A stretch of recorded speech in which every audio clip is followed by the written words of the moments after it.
வேலூர் மாநகராட்சி திமுகவின் மண்டல செயலாளர் யூசப் கான் வீட்டில் இருந்து வாக்காளர்களுக்கு பணப்பட்டுவாடா ஜோராக நடைபெற்று வருவதாக புகார் எழுந்துள்ளது. இதுகுறித்து தேர்தல் பறக்கும் அதிகாரியிடம் புகார் அளித்தும் எந்த ஒரு நடவடிக்கையும் எடுக்கப்படவில்லை என கூறப்படுகிறது.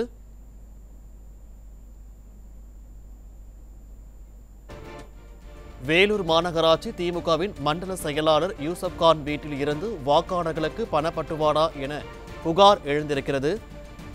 தேர்தல் பறக்கும் அதிகாரியிடம் புகார் அளித்தும் எந்த ஒரு நடவடிக்கையும் எடுக்கப்படவில்லை என்ற ஒரு குற்றச்சாட்டும் எழுந்திருக்கிறது.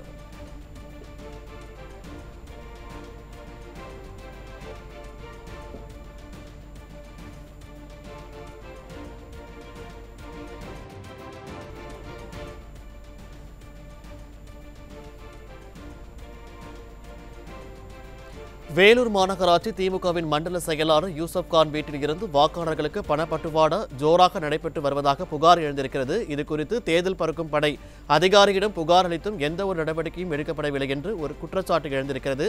இது தொடர்பான விவரங்களுடன் செய்தியாளர் சாமுவேல் வழங்க கேட்கலாம். சாமுவேல், வணக்கம். விவரங்களை பதிவு பண்ணலாம்.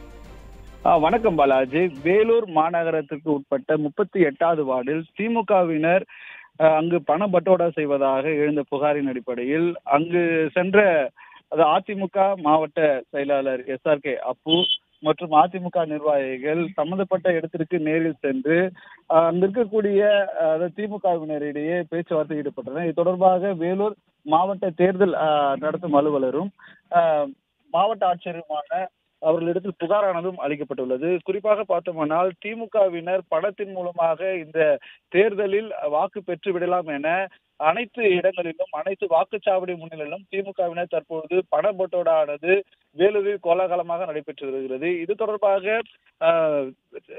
வேலூர் மாவட்ட ஆட்சியர் அலுவலகத்தில் புகார் அளித்திருந்தும் இதுவரை எந்த ஒரு நடவடிக்கையும் மேற்கொள்ளப்படவில்லை.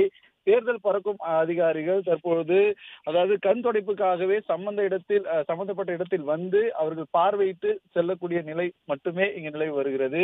ஏனென்றால் திமுகவினர் தற்பொழுது ஆளுங்கட்சியா இருப்பதால் இன்னும் ஓரிரு தினங்களில் நாங்கள் மீண்டும் ஆட்சிக்கு வரும், நாங்கள் தான் உங்களை பார்த்துக் கொள்ள வேண்டும் என திமுகவினர்கள் அதிகாரிகளுக்கு மிரட்டல் விடுவதாகவும் தற்பொழுது புகாரானது எழுந்துள்ளது. ஆகவே அதிகாரிகளின் கைகள் கட்டப்பட்டுள்ள நிலையில் இந்த தேர்தலானது வேலூரில் ஜனநாயக முறைப்படி நடவாமல் தற்பொழுது பரநாயகமாகவே இங்கு நடைபெற்று வருவதாக பொதுமக்கள் குற்றம் சாட்டி வருகின்றனர். பாலாஜி, விவரங்களுக்கு நன்றி சாமி.